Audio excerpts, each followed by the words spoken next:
Very good morning, students. I hope all of you are doing well.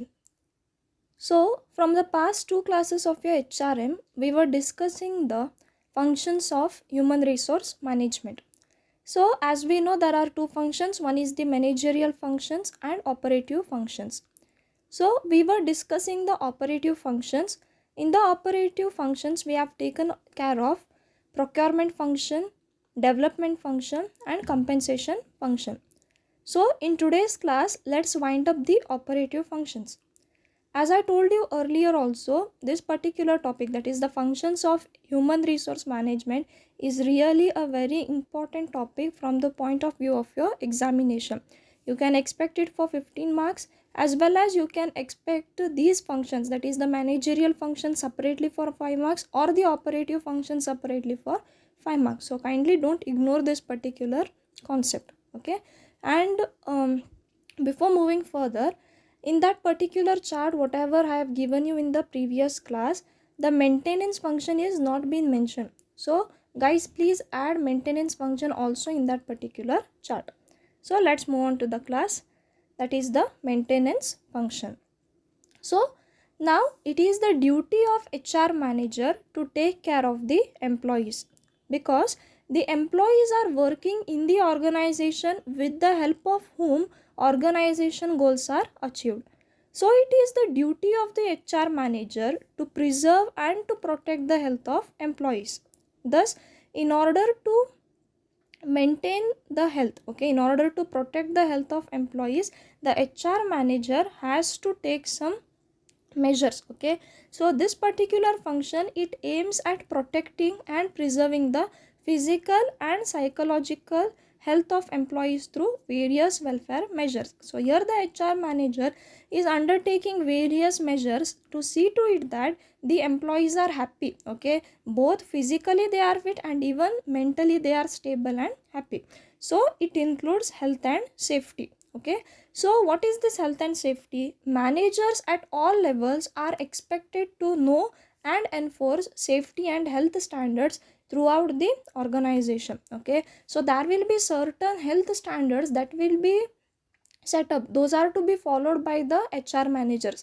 Say for example, if the company is producing any kind of harmful material, okay, take the case of soda. If it is manufacturing the soda, at that time it is the duty of the HR manager to see to it that there is a board called no smoking. Okay, because, or if it is any highly inflammable area, okay, suppose if any employee is going and smoking there, then there are a chances of mishaps to happen. That's why the HR manager has to take the safety standards, safety measures, okay, to see to it that there are no losses for the organization as well as for the employees.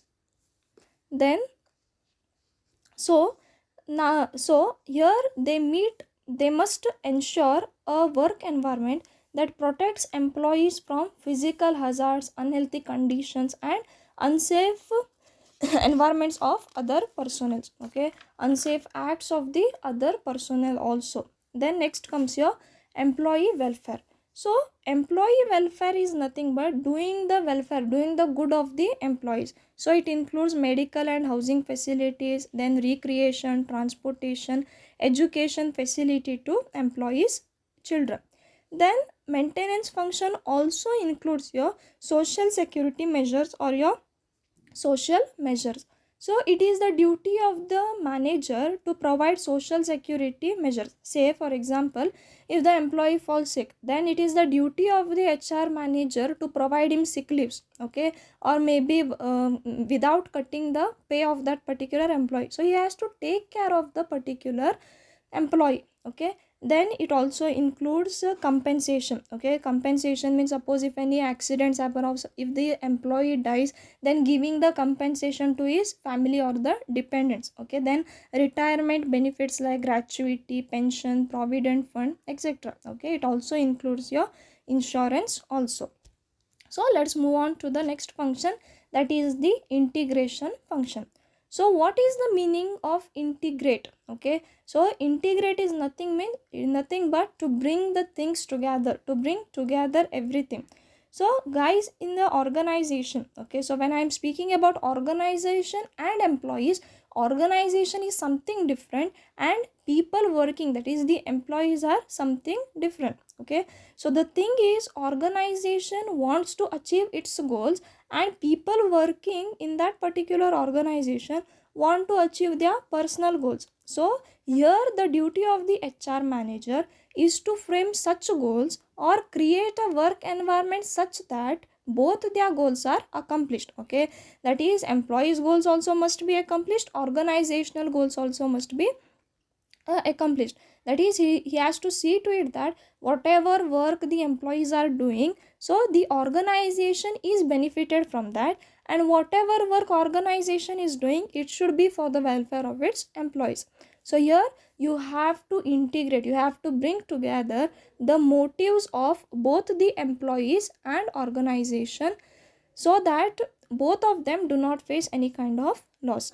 So whatever functions the HR manager performs under integration function, okay, so the main aim is that employees won't have to leave the organization, but the main purpose is to retain the employees for the longer period of time. Okay, then so it includes what? Grievance redressal. So what are these grievance? Grievance in simple means complaints. Okay, so if any employee comes with any complaint, it is the duty of the HR manager to address it, diagnose it and solve it. Okay, most of the times he has to see to it that there won't be any complaints. Okay, so generally in grievance redressal, what will be the complaints? The complaints will be regarding the workers. Okay, maybe the work hours are too much. Okay, or maybe the wages are set low or the conditions of employment. So it is the duty of HR manager to try to solve these issues if they are arising.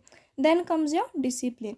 So discipline is nothing but to make the employees follow the rules and regulations. He has to set some rules and he has to see that the employees are following those rules. Okay, say might be coming to the office, coming to the job on time, leaving on time. So that is what discipline.